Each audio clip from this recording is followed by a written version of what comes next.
Call it love and devotion. Call it a mom's adoration. Foundation.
temenan cewek dari SMA aja udah birokratis. Karena biasanya kalau SMA itu di gerombolan cewek-cewek ada satu yang ratunya, yang lainnya babu-babu di belakang gitu. Perhatiin gak lo? Dan si cewek kampret populer ini biasanya suka gencetin adik kelas, ngedobrak pintu kelas gitu. Rok lo pendek banget, ikut gue di WC. Dibawa ke WC, disilet roknya, padahal itu guru PPKN. Parah banget kan? Nah, yang gue gak ngerti dari perempuan adalah kenapa cewek kalau misalnya berkumpul lebih dari 3 orang, yang diomongin pasti temannya yang lain. Temannya sendiri, sahabatnya sendiri. Ini ya, kemarin gue nulis materi ini di Barbera Cafe di Kemang Village lantai 2. Gue duduk di sana. Pas gue lagi nulis materi gitu kan. Tiba-tiba gue ngelihat ada segerombolan cewek-cewek 4 orang duduk di meja depan gue. Gue dengerin dan ternyata mereka lagi ngomongin Sandra, temennya dia. Sumpah, gue 30 menit duduk di sana, gue hafal semua dosa Sandra. Gue lagi nulis materi udah kayak buku dosa Sandra, tau gak tuh? Di hari kiamat bisa gue bawa tuh, gue bacain. Parah banget, yang diomongin juga ketus. Gak tega gue jadi pengen denger terus. Dan ini teman-teman, gue catet semua omongan mereka soal Sandra. Gue pilih 5 dan akan gue bacakan hari ini. Gue bawa. Ini beneran ya by the way ya. Ini beneran, gue gak mungkin ngarang hal kayak gini ya. 5 kalimat yang mereka omongin soal Sandra. Nomor 1, Sandra itu baru jual tasnya, Jeng. Sekolah anaknya mahal sih. Makanya ya, Jeng, kalau gak mampu gak usah sekolah di sana. Buset, gila gak lo? Gila gak? Pedih tau gak? Anaknya gak salah apa-apa dibawa-bawa. Nomor 2. Gue bukannya kenapa-napa ya. Gue bukannya kenapa-napa, kata salah satu orang. Nah biasanya kalau mbak-mbak jahat udah ngomong kayak bukan kenapa-napa, endingnya bangsat biasanya nih. Ya kan? Gue bukannya kenapa-napa ya, pasti bangsat ya dia ngomongin nih. Udah gila loh guys. Oke ya. Ini gue baca nih. Gue bukannya kenapa-napa ya, tapi menurut gue si Sandra ini sembarangan jaga anak, kayak gak becus jadi ibu. Oh, gokil gak tuh? Lanjut. Sandra pernah ngomong ke gue, enaknya suami lo kaya. Ih, gue sebel banget. Apa gue salah? Apa gue salah? Salah sendiri Sandra pilih suami miskin. Jadi dia anaknya udah dikatain, dia sebagai ibu dikatain, sekarang suaminya dikatain. Ini Sandra di rumah, tiba-tiba alis gue kenapa rontok ya?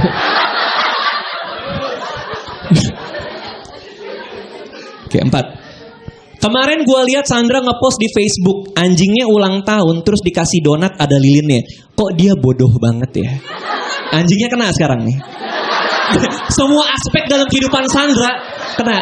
Nih kalau ngobrolnya 1 hari ini udah jadi neneknya, buyutnya semua kena nih. Terakhir. Lo udah lihat belum foto Sandra yang baru dia post? Bajunya itu mulu. Hush, kata salah satu dari mereka. Jangan gitu. Serius, hush, iya bener.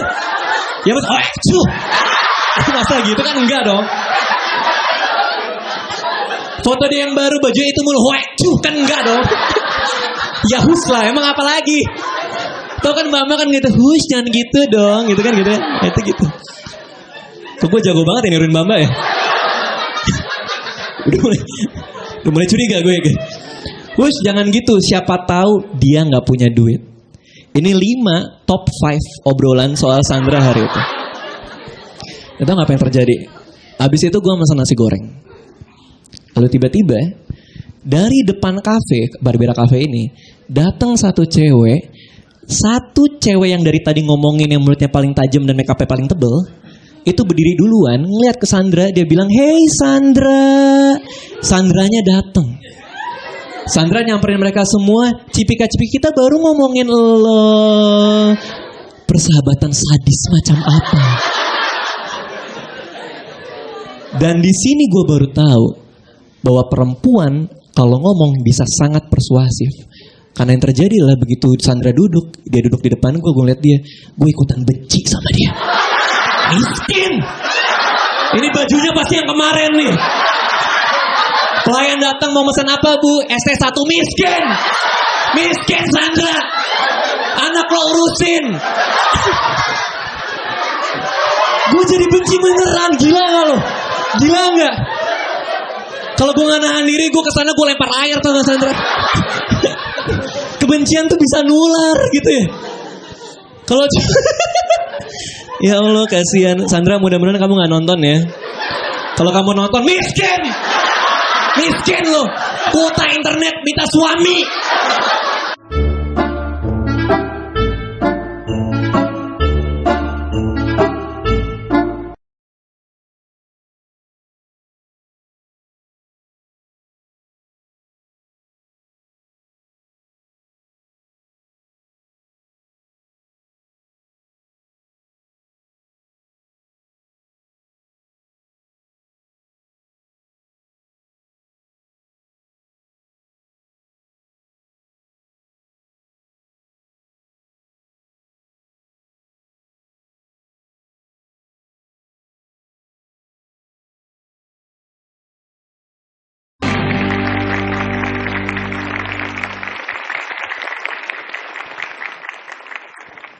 Ya, Assalamualaikum warahmatullahi wabarakatuh. Gimana nih, sehat semua? Sehat ya? Orang suka bilang katanya, apalah arti sebuah nama? Menurut gua, nama tuh penting banget ya, apalagi kalau kita masih kecil. Karena kalau zaman SD gitu, itu kalau nama kita jelek aja, pasti dikata-katain, bener gak? Ya kan? Coba kalau ada nama anak Gedebuk gitu kan gak enak ya? Manggil juga, Gedebuk, Gedebuk, gitu. Gedebuk, kayak suara kuda jalan ya. Iya, kayak temen gue cerita ya, temen gue tuh kerjanya teller di bank ya. Dan dia bilang, dia punya nasabah, namanya beneran, ibu-ibu katanya. Nah, ini gue kebayang masih kecilnya, ini masa kecilnya suram banget pasti ya. Iya temennya datang ke rumah gitu manggil. Ya enak pas itu. Terus ibunya keluar gitu kan. Nya gak boleh main. Sakit lagi dikompres. Nggak enak ya. Itu ya. Makanya nih nanti lo kalau jadi orang tua ya. Itu kalau punya anak kasih nama yang kira-kira tuh emang bisa ngebantu dia di masa depan gitu. Ya kan. Biasanya kan kalau ujian itu kan kita tuh diurutkan berdasarkan abjad nama ya.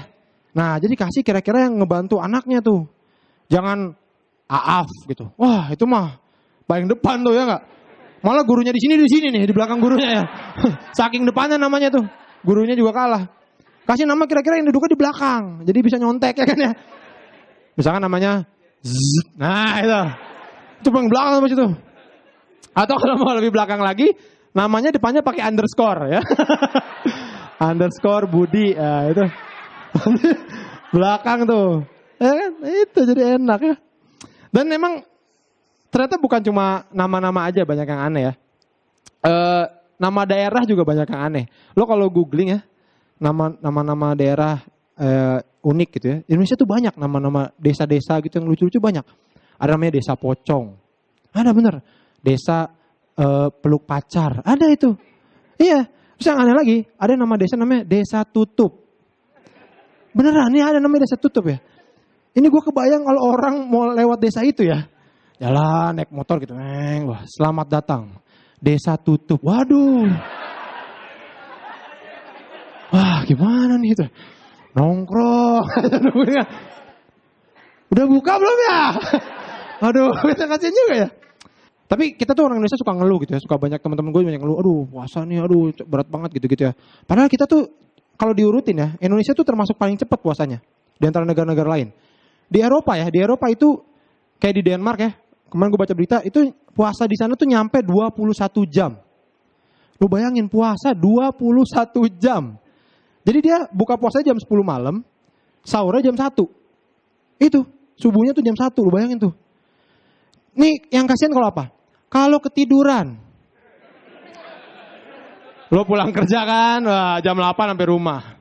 Wah nungguin beduk nih. Tiduran. Jam 9 ketiduran, bangun-bangun jam 3. Sahur kagak, buka kagak. Pindah langsung itu udah. Udah pindah.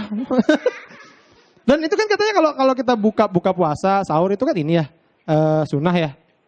Jadi harus makan, lo bayangin deh. Wah jam 10 nih, wah buka puasa, makan. Wah, masih kenyang udah sahur lagi. Sahur, aduh. Ini masih kenyang udah sahur lagi. Gak sedih ya, makanya kita mah cepet di sini sebenarnya. Dan kalau ngomongin teriakan sahur-sahur gitu ya, gue tuh suka lucu sama yang bangunin sahur pakai toa masjid ya. Gue nggak tahu di daerah lo pada kayak gimana, cuman di daerah gue tuh lucu banget. Di daerah gue masjidnya itu bangunin sahurnya tuh kayak gini. Ini kenapa ketawa lo? Lo tukang bangunin sahur? Bentar nih dia di masjid dekat rumah gue ya bangunin sahur tuh kayak gini nih. Sahur gitu. Ada kebutnya kayak gitu tuh. Nih, jadi kadang-kadang ke bawah kalau lagi makan nih sahur. Aneh banget bener.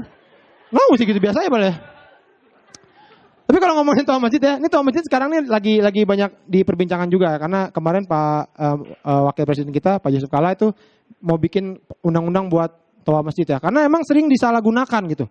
Kayak di rumah gue ya, itu toa masjid suka dipakai buat ini laporan uang sampah.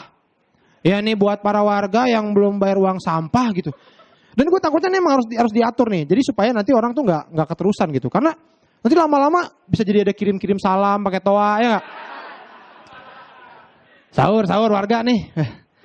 Buat Bu Tati nih ada salam sahur nih. Dari Pak RT ya. Makan yang banyak katanya nih Bu Tati nih. Pak RT nanya kapan suaminya nggak ada Bu Tati gitu. Kacau lah. Tapi bulan puasa itu menyenangkan ya. Terutama kalau udah dekat lebaran ya. Kenapa? Karena banyak makanan. Di rumah gue tuh kalau lebaran banyak banget makanan ya. Ada tupat sayur, ada lontong kari, ada nasi kebuli ya. Kadang-kadang gue jadi bingung nih gue makan apa. Akhirnya gue makan lontong pakai ketupat sama nasi ya. Nasi semua itu ya. Lebaran juga ya orang tuh sering banget jadi ajang pamer ya. Sekarang lebaran tuh jadi ajang pamer ya. Salah satunya pamer apa? Pamer sarung ya. Iya bener, pas lebaran tuh, pas sholat id terutama ya. Orang nih, gimana caranya pakai sarung nih. Dilipet. Mereknya harus di sini nih. Pengen ya? Padahal kan pakai sarung pakai lipat aja udah gitu ya. Ini enggak mereknya harus di belakang. Jadi nanti yang belakang ngelihat nih. Wih, gajah. Wah. Wah, ini miak nih. Ini sarung magic jar nih. Wah, ada nasinya. Ya, sekian dari saya. Terima kasih.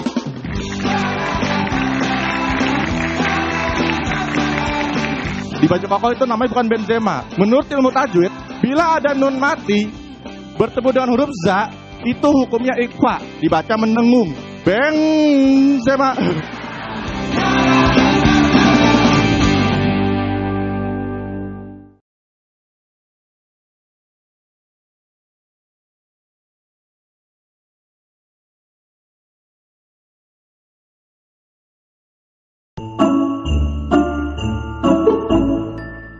Jadi gue kasih tau aja sama cowok-cowok yang jomblo ya. Cowok-cowok yang jomblo, nikmati kejombloan kalian. Karena cowok, kalau udah pacaran sama cewek, seluruh indera mereka itu dirampas sama perempuan.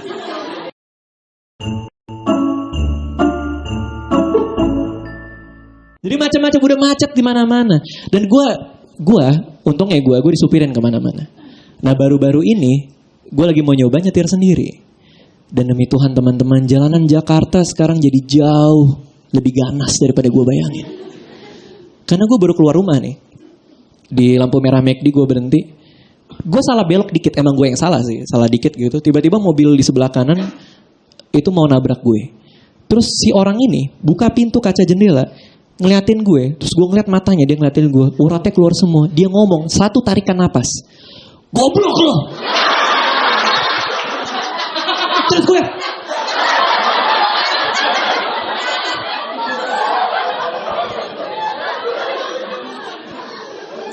nggak lupa lu bayangan itu loh. Jadi kayak set diturunin, dia ngeliatin gue, terus kayak dikumpulin dulu sama dia. Kayak mau kamehameha tuh. Goblok lu. Itu gue kaget bener. Itu kasar banget. Hati gue halus.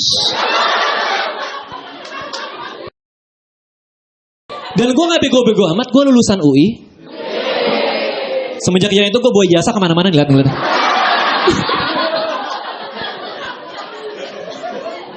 Tapi apa yang terjadi sama kita? Kita manusia, kita makhluk sosial. Sudah sepatutnya kita berbuat baik terhadap sesama manusia kita. Kita jaga kesetiakawanan itu. Jaga rasa hangat dalam dada kita ini. Enggak tiba-tiba orang nyetir mobil lo buka terus goblok lo. Itu yang gue yakinin. Sampai suatu hari gue keluar rumah di perempatan Cilandak nih. Gue nyetir mobil. Ada satu ya orang pakai mobil tua, Mercy tua ya. Dia mau belok kiri tapi nggak ngesen dulu dan ngambil dari kanan. Jadi posisinya mobil gue, dia hampir ngenain depan mobil gue, berhenti depan mobil gue. Gue tiba-tiba kayak kerasukan, kayak ada dorongan itu, kayak tubuh gue kayak diambil alih gitu. Gue nginjek gas, gue putar setir, gue buka kaca, gue ngeliat dia, terus gue teriak, goblok lo! Ternyata enak, dia enak banget. Coba deh, coba. Sumpah bener enak banget. Oke, wah gila enak banget gitu. Wow. Hari itu gue gak kerja, gue muter liatin mana yang langgar lalu lintas nih. Ada satu goblok lo.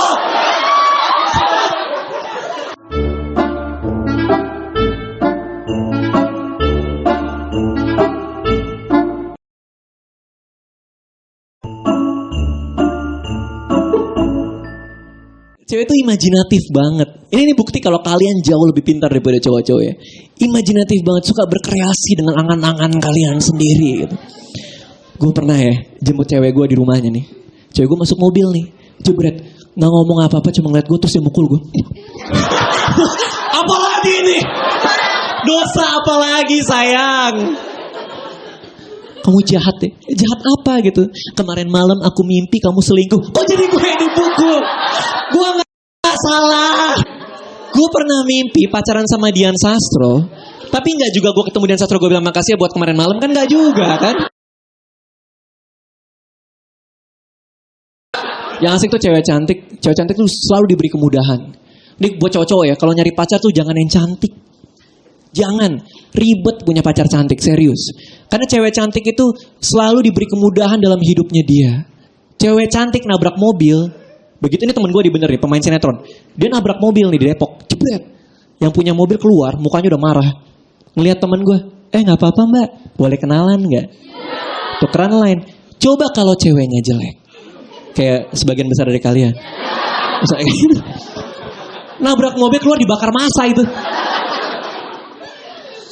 Dan gue sering banget ngelihat cowok tuh jadi diperbudak sama cewek-cewek cantik ini. Kalau lihat ya di Mall Ciputra gitu atau di Plaza Indonesia, itu biasanya cewek cantik jalan di depan, terus cowoknya di belakang megangin tasnya dia. Udah kayak budak tuh nggak dia megangin tasnya dia. Itu kan banci banget, cowoknya seganteng apapun kalau bawa tas LV kayak gitu kan banci banget. Pertama-tama lo bawain tasnya, lama-lama pipis lo jongkok men. Paling ngeselin dari cowok tuh kalau ada cowok posesif. Cowok posesif tuh menurut gue cemen banget. Posesif tuh berawal dari pembiaran biasanya. Ini cowok-cowok posesif nih biasanya, kamu lagi di mana? Aku lagi di kampus. Bohong, coba foto kelasnya. Di foto kelasnya dikirim, bohong, kamunya nggak ada. Akhirnya jadi alay gini nih. Gak harus gitu. Dan cowok tuh butuh hobi. Ini buat kalian cewek-cewek gue kasih tahu sekarang ya. Cowok itu butuh banget hobi. Gue gak tahu kenapa kalian tuh sering sekali menghalangi pacar-pacar kalian untuk mengerjakan hobi mereka dengan tenang. Udah biarin aja. Cowok lo tuh butuh hobi sebagai hiburan dari kalian. Biarin aja gitu. Cowoknya hobi motor, biarin aja, gak usah diganggu. Gak usah marah-marah kamu merhatiin motor terus. Emang lebih penting motor daripada aku ya? Lo bisa gak minum Petramak? Gak bisa kan? Gue suka banget main game. Di acak adut. Dulu gue pernah punya pacar kayak gini ya. Gue main Football Manager. Gua pilih tim Swansea, papan tengah. Sampai akhirnya Swansea ini tinggal 1 game lagi final Liga Champion. Yang gue sosok ngerti loh cewek-cewek. Gak bakal ngerti loh. Offside itu apa offside? Gitu. Saking keselnya dia sama gue karena gue main game itu selama 528 jam ya. 1 kali lagi pertandingan terakhir gue bisa jadi juara Liga Champion. Sama cewek gue waktu itu, dia ke rumah gue, dia buka save file gue, terus dihapus sama dia. Ini bagi cewek-cewek yang gak ngerti dan so ngerti ya, ini gue kasih tahu nih. Ini ibaratnya lo lagi main catur nih, ya cowok lagi main catur nih, terus lagi skakmat nih, tiba-tiba lo dateng nih, terus lo berak di papannya itu kira-kira kayak gitu. Udah bau men.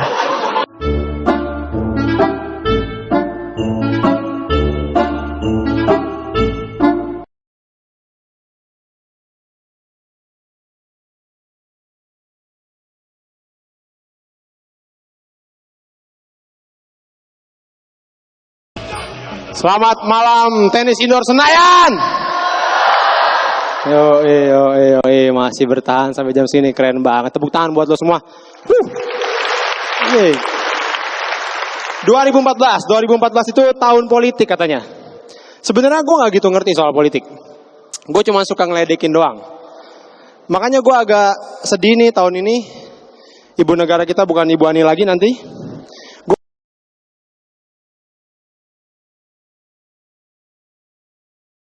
Gue kehilangan bahan cengan. Bahan cengan gue Bu Ani. Itu Ibu Ani sering banget marah-marah mulu, ya kan? Main Instagramnya marah-marah. Apalagi main Flappy Bird nih. Main Instagramnya marah-marah.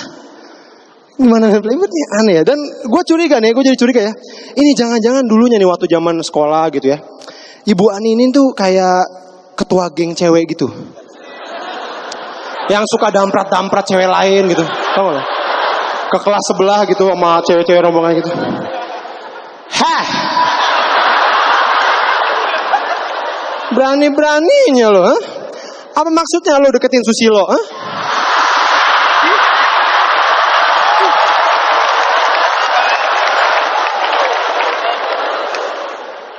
Ketua geng. Tapi kalau ngomongin pemilu ya, ini lagi dekat pemilu. Menurut gua nggak ada yang lebih kasihan daripada Wiranto ya. Udah nyamar, aduh. Sial. Gue curiga dia hadir di sini. Jadi spanduk SPD itu. Pak, ayo gabung Pak.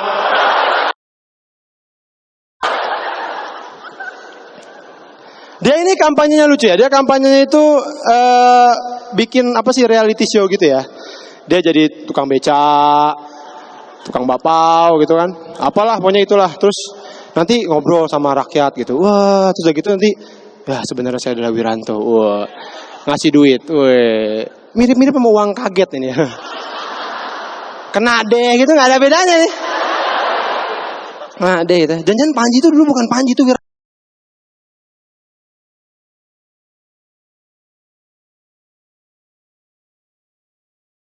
Ini ya. Kena deh gitu, nggak ada bedanya nih.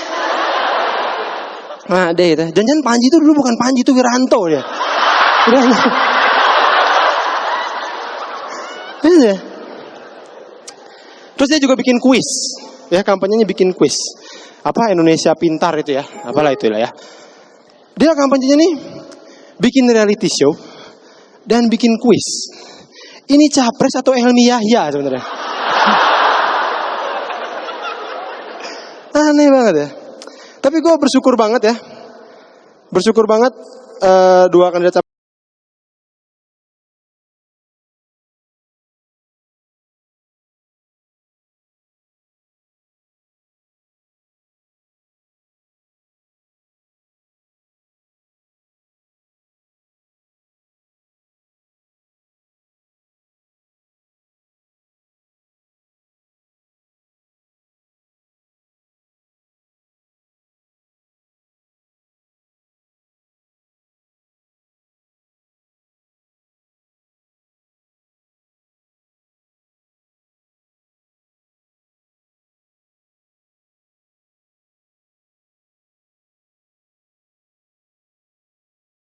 Ada gunanya nggak?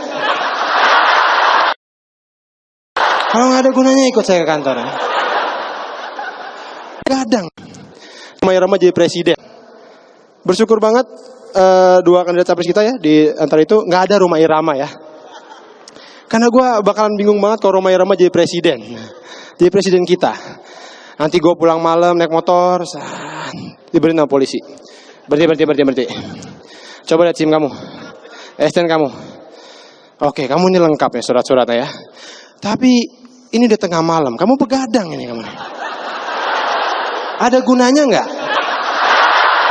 Kalau nggak ada gunanya ikut saya ke kantor. Ya. Dan nih kalau Romai Rama jadi presiden ya, itu Soneta jadi menteri semua. Dan gue tahu banget menteri mana yang paling magaput. Itu pemain sulingnya. Karena lo lihat nih, kalau Soneta main lo lihat dah. Lagunya 3 menit, pemain sulingnya cuma main 10 detik. 10 detik. Saya ngapain? Saya gini-gini nih. Udah main lagi. Apa coba itu ya? Dan waktu itu Romai Rama pernah diundang ke Mata Najwa gitu. Waktu itu tentang ini, waktu itu lagi pemilihan cagup ya, Jokowi Ahok. Terus dia bilang gini, jangan pilih Jokowi Ahok. Kenapa? Karena Ahok Cina. Rasis banget. Emang orang Cina udah pasti jahat? Kan enggak kan? Orang Cina juga banyak yang baik. Wong Fei Hung, Kong Samcong, Judge Bao. Itu orang Cina semua dan mereka baik semuanya. Ini ya.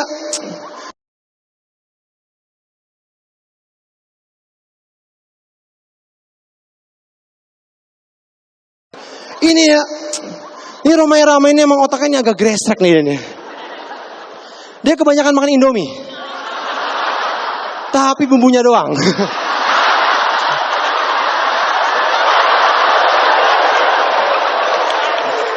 Saya ingin jadi presiden. Saya profesor. Tahu Pentium berapa nggak tahu itu profesor.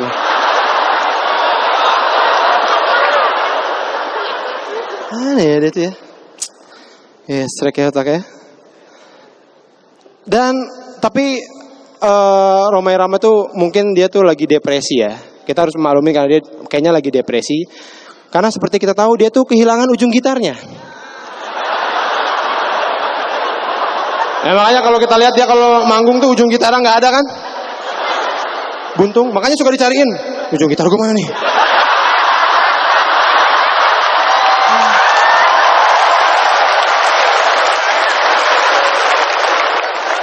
Ini deh. Ramai-ramai ya. Aduh. Tapi kemarin juga pemilihan caleg gitu tuh banyak yang aneh, banyak yang datang ke dukun coba. Apa ini caleg-caleg datang ke dukun? Ini orang Indonesia kenapa sih percaya banget sama dukun gitu? Kayak waktu itu gue pernah motor gue hilang ya, dan gue dipaksa sama tetangga gue sudah datang ke dukun. Terus begitu gue datang ke dukun, itu aneh banget. Dia bawa ada baskom gitu, ada air, terus dia ngomong, ini sih yang ngambil motornya bukan orang jauh-jauh nih. Ini tetangga kamu juga nih deh. Ada yang gak suka sama kamu. Ini saya kasih air. Maaf pak, motor saya hilang bukan aus pak. Ini buat apa? Enggak.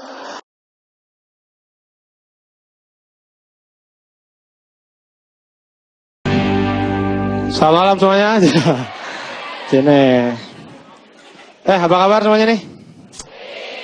Keren ya. Aduh bohong gue barusan. Gue mau cerita aja di sini ya.